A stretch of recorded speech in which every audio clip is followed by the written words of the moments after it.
Hello college students, this is me Shweta and you are watching IGNOU पाठशाला।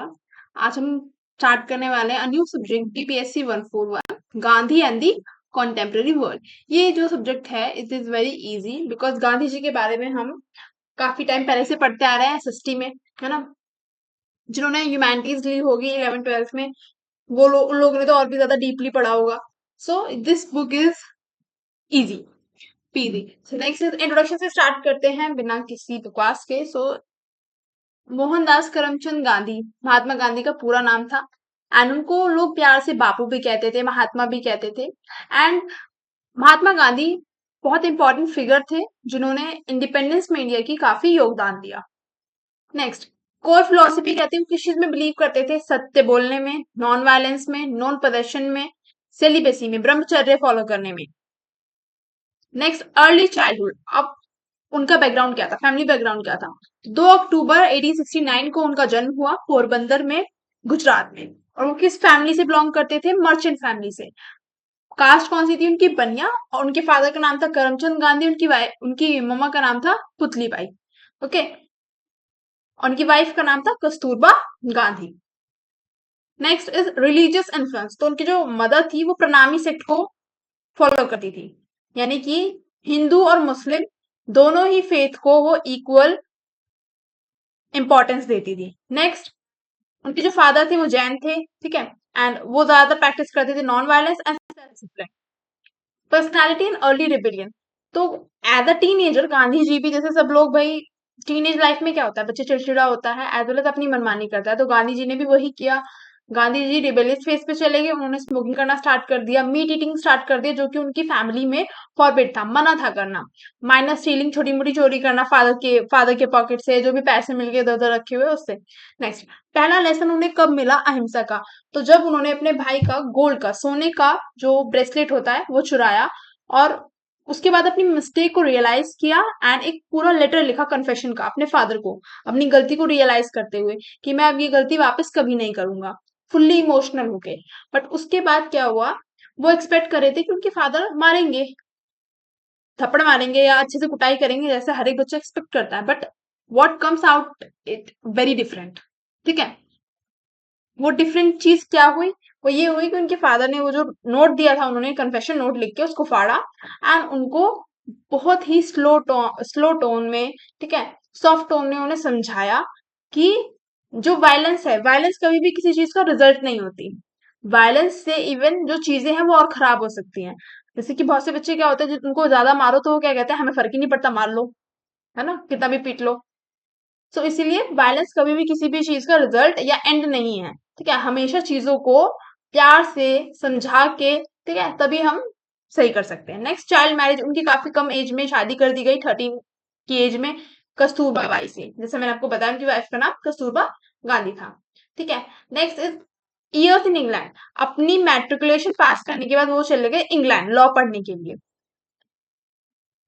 Cultural structure and simplification. अब cultural struggle का मतलब क्या है? जब वो इंग्लैंड गए 1888 में लॉ पढ़ने के लिए इनर टेम्पल पे, तो वहां पे उन्होंने देखा कि यहाँ पे तो सब इंग्लिश लोग हैं, ठीक है, इंग्लिश जेंटलमैन हैं जो इंग्लिश में बात करते हैं, उनका रहने का तरीका बहुत अलग है, कोट वगैरह पहनते हैं, वो खाना वो हाथ से ना खा के प्रॉपर स्पून से खाते हैं, नाइफ से खाते हैं, ब्रेड वगैरह इस टाइप की चीजें, नॉन वेज बहुत ज्यादा खाते हैं।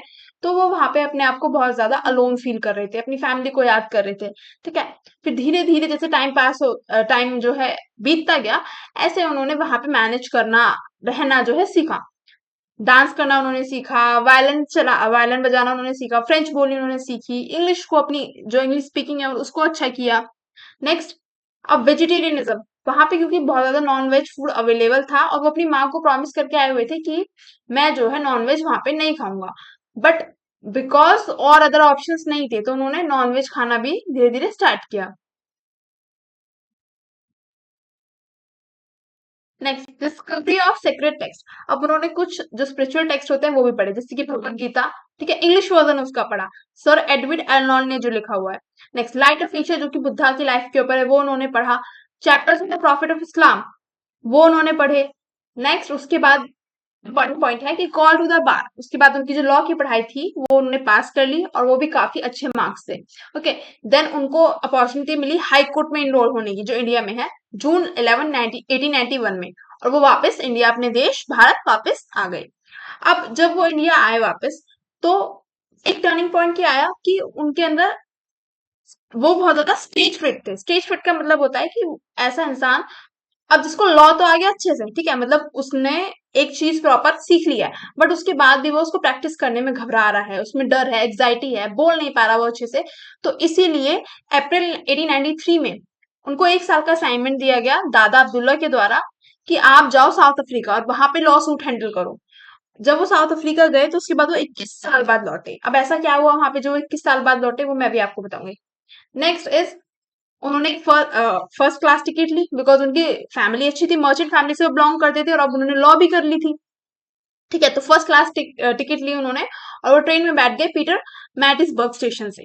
अब वहां पे वो ट्रेन में तो बैठ गए, बट बीच स्टेशन में ही एक पैसेंजर ने उनको नोटिस किया, एक वाइट पैसेंजर ने नोटिस किया साउथ अफ्रीका में कि ये इनकी जो प्रेजेंस है, जो जिस टाइप से दिख रहे हैं, तो वो किस टाइप की है, इंडियन टाइप की है। ठीक है, और इंडियंस को लेके साउथ अफ्रीका में उस टाइम पे काफी ज्यादा डिस्क्रिमिनेशन था।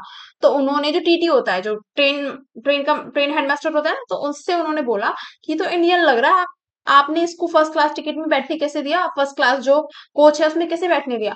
तो उन्होंने रात को ही जो है गांधी जी को अगले स्टेशन पे उतार दिया, बाहर फेंक दिया। ठीक है, despite having a first class ticket. ठीक है, कितना खर्च उस टाइम पे, आज के टाइम पे फर्स्ट क्लास टिकट का प्राइस इतना, तो उस टाइम पे वो पैसे कितने ज्यादा मायने रखते होंगे। तो सर्दी के टाइम में वो ठिठुरते रहे, वेटिंग रूम में वेट करते रहे। उस दिन उन्होंने ठाना कि या तो वो इस रेशियल प्रेजुडिस को एंड करके जाएंगे, या फिर वापस अपने देश वापस चले जाएंगे।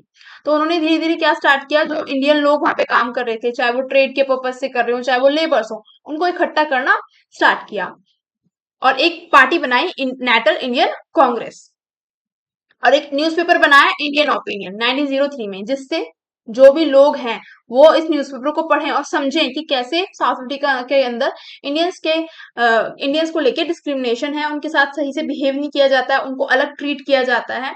एंड उसी दौरान जो है साउथ अफ्रीका की गवर्नमेंट ने एक ब्लैक एक्ट पास किया। ठीक है, अब इंडिया ने जो एक सेकेंड यार, एक तो गर्मी, और मेरी ये जबान फड़फड़ाती रहती है बिकॉज फैन ऑफ करके वीडियो रिकॉर्ड करनी पड़ती है। तो उन्होंने एक एक्ट पास किया जिसका नाम था एशियाटिक रजिस्ट्रेशन एक्ट। ठीक है, इस एक्ट के अंदर क्या बोला गया, इस एक्ट के अंदर गवर्नमेंट के द्वारा बोला गया कि कोई भी इंडियन जो साउथ अफ्रीका में रहेगा, उनको एक अपना आईडी कार्ड लेके घूमना पड़ेगा। ठीक है, जिसमें उनका नाम होगा, और उनका एड्रेस होगा, एज वेल एज ये भी होगा कि वो इंडियन है कौन सी, मतलब उनकी सिटीजनशिप कहाँ की है। तो ये सब चीज देखते हुए गांधी जी को और गुस्सा आ गया, और उन्होंने इस एक्ट को क्या बोल दिया, ब्लैक एक्ट बोल दिया, कि भाई इंडियंस क्यों अपना आईडी कार्ड लेके घूमे, भाई कहीं पे भी हम जाएंगे तो हमें अपने आईडी कार्ड लेके जाना पड़ेगा, बाकी अदर्स लोग फ्रीली घूम सकते हैं। ठीक है, हमारे कोई राइट्स नहीं है। इस टाइप की बातें जो है गांधी जी ने स्पोक अप की, वो रेज की वॉइस अपनी। नेक्स्ट, अब यहीं से बर्थ होता है सत्याग्रह का। ठीक है, जो उन्होंने पहली बार जो है सत्याग्रह लॉन्च किया, इसी ब्लैक एक्ट के अगेंस्ट लॉन्च किया उन्होंने। इस सत्याग्रह को जब उन्होंने लॉन्च किया तो लोगों से उन्हें पॉजिटिव रिस्पॉन्स मिला, लोग जो है साथ में आए, उनके लोगों ने आवाज उठाई पीसफुली। ठीक है, नेक्स्ट इज आश्रम लाइफ।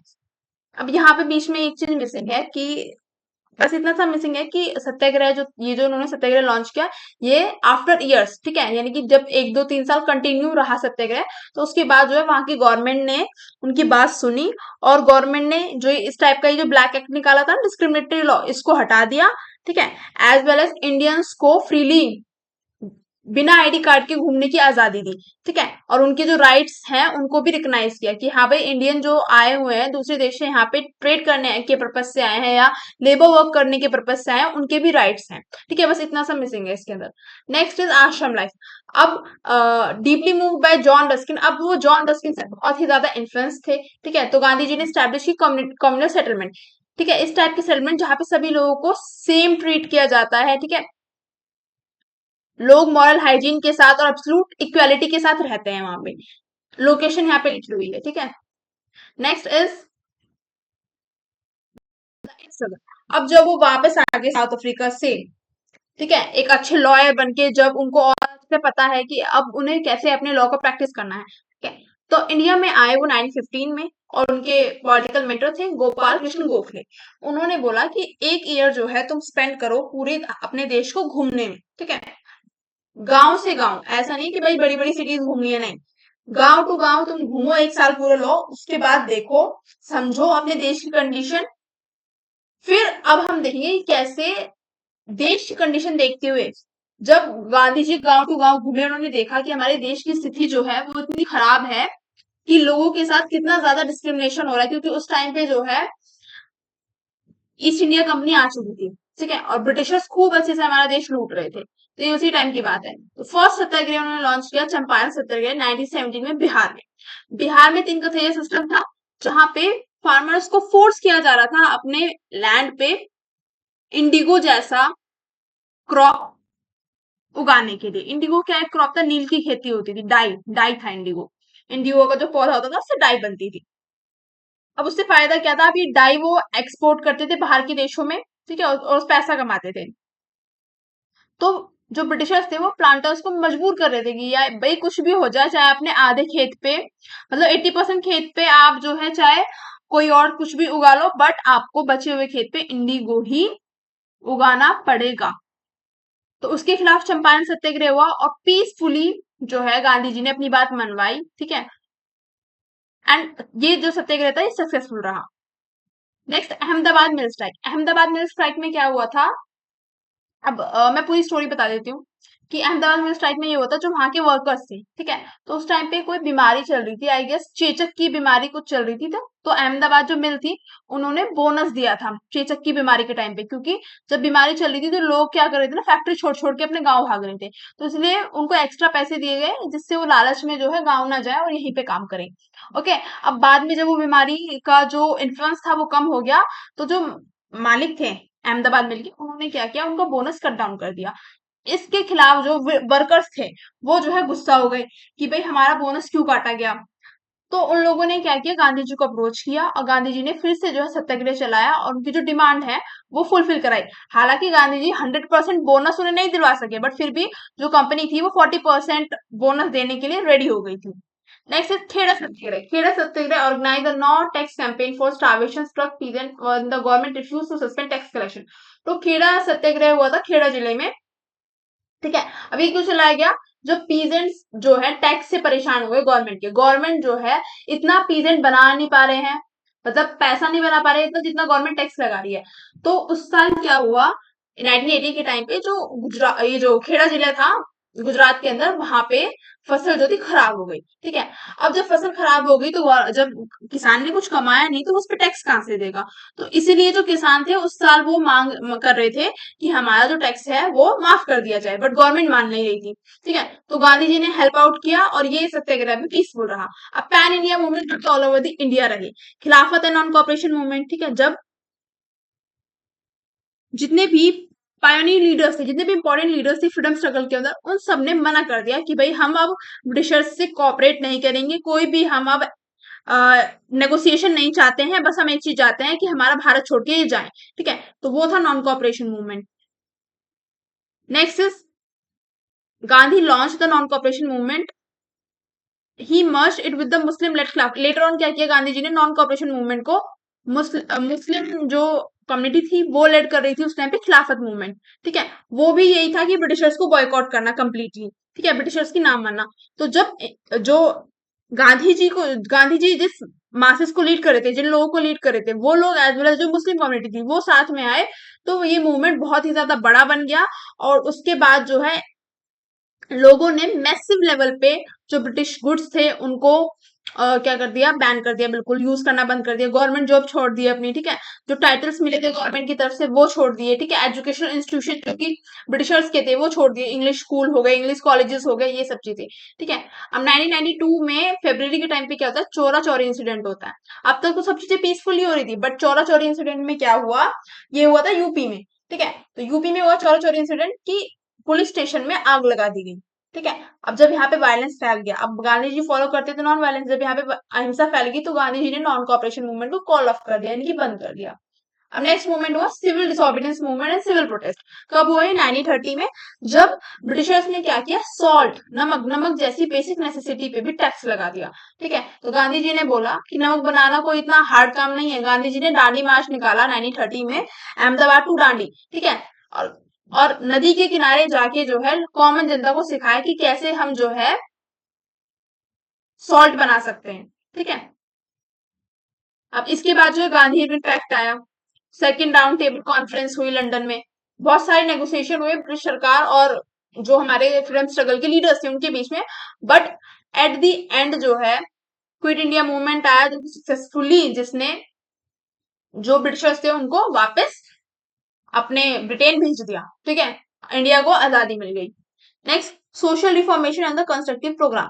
अब गांधी जी बिलीव करते थे पॉलिटिकल इंडिपेंडेंस में, ठीक है, स्वराज में, but it was meaningless without internal societal purification. यानी कि जब तक स्वराज तो पॉलिटिकल इंडिपेंडेंस तो हमें मिल जाएगी, बट वो तब तक मीनिंगलेस है, बेकार है, जब तक हमारी सोसाइटी के अंदर लोगों में कनेक्टिविटी नहीं है, लोगों में एकता नहीं है। ठीक है, इसलिए उन्होंने 18 पॉइंट कंस्ट्रक्टिव प्रोग्राम चलाए, जिसमें मेजर थे फर्स्ट कम्युनल यूनिटी, यानी कि जो हिंदू मुस्लिम के बीच जो ब्रिटिशर्स ने दरार डलवाई उसको वापस ठीक करना। Next, eradication of untouchability. जो ये पुरानी जो ये सोच है ना कि भाई ये लोग जो है लोअर क्लास में आते हैं, लो कास्ट के हैं, इनको हम छुएंगे नहीं, अनटचेबल हैं, इनके हाथ से हम पानी नहीं लेंगे, ये नहीं लेंगे, फलान नहीं लेंगे, ये तो कूड़ा उठाने का काम करते हैं। तो इस टाइप के जो हरिजन थे उनके उनके साथ खड़े रहे गांधी जी, और उनके उनके इक्वल राइट्स के लिए जो है उन्होंने लड़ाई लड़ी। स्वदेशी एंड खादी मूवमेंट। नेक्स्ट, उन्होंने प्रमोट किया कि हमें जो है वेस्टर्न जो इंडस्ट्रीज हैं उनका उनकी कोई भी गुड्स ना यूज करके अपनी जो इंडियन इंडस्ट्रीज है उन पे ज्यादा ध्यान देना चाहिए। ठीक है, हैंड स्पिनिंग चरखा उन्होंने बहुत सारे लोगों को चलाना सिखाया, मास पॉपुलेशन को उन्होंने टीच किया कि कैसे हम जो है चरखे से कपड़ा बना सकते हैं। Next, freedom partition and death. जब हमारा देश आजाद हो गया अगस्त 1947 के टाइम पे, तो गांधी जी ने रिफ्यूज कर दिया सेलिब्रेट करने पे। इंस्टेड इंस्टेड ऑफ सेलिब्रेटिंग, वो क्या कर रहे थे, नौखाली एंड कलकत्ता में फास्टिंग एंड वॉकिंग, यानी वो सत्याग्रह चला रहे थे, बिकॉज क्योंकि इतना ज्यादा वायलेंस हुआ था ड्यूरिंग पार्टीशन। अब सबको पता है कि जब पार्टीशन हुआ, जब देश का बंटवारा हुआ, और गांधी जी इसके फेवर में नहीं थे, वो नहीं चाहते थे कि जो हमारा देश जो है बटे, पाकिस्तान और इंडिया जो है अलग अलग हो, वो नहीं चाहते थे, क्योंकि दोनों है तो एक ही देश थे ना, पहले तो एक ही देश के अंदर आते थे। ठीक है, अब वो आइडियोलॉजी की वजह से बट गए, और वो आइडियोलॉजी को जो बीज बोया था वो भी ब्रिटिशर्स का बोया हुआ था, और वो सक्सेसफुल रहे उस चीज को करने में। ठीक है, वरना उससे पहले से क्या जो हिंदू मुस्लिम थे वो एक साथ रहते हुए नहीं आ रहे थे। नेक्स्ट इज जैन 13 1948 में गांधी जी को असैसिनेट कर दिया गया बाय नाथुराम गोडसे। ठीक है, अब दीज आर द क्वेश्चन जो कि इस चैप्टर से इंपॉर्टेंट है। ठीक है, तो आपको पता होने चाहिए इनके आंसर्स। ठीक है, आप खुद लिख के देखोगे, और इंपॉर्टेंट पॉइंट क्या क्या है यहाँ पे फोकस करना है, मैंने डाल दिया है। Thank for watching the video. आपको वीडियो अच्छी लगी हो तो do like share subscribe my channel, and for PDF join my Telegram.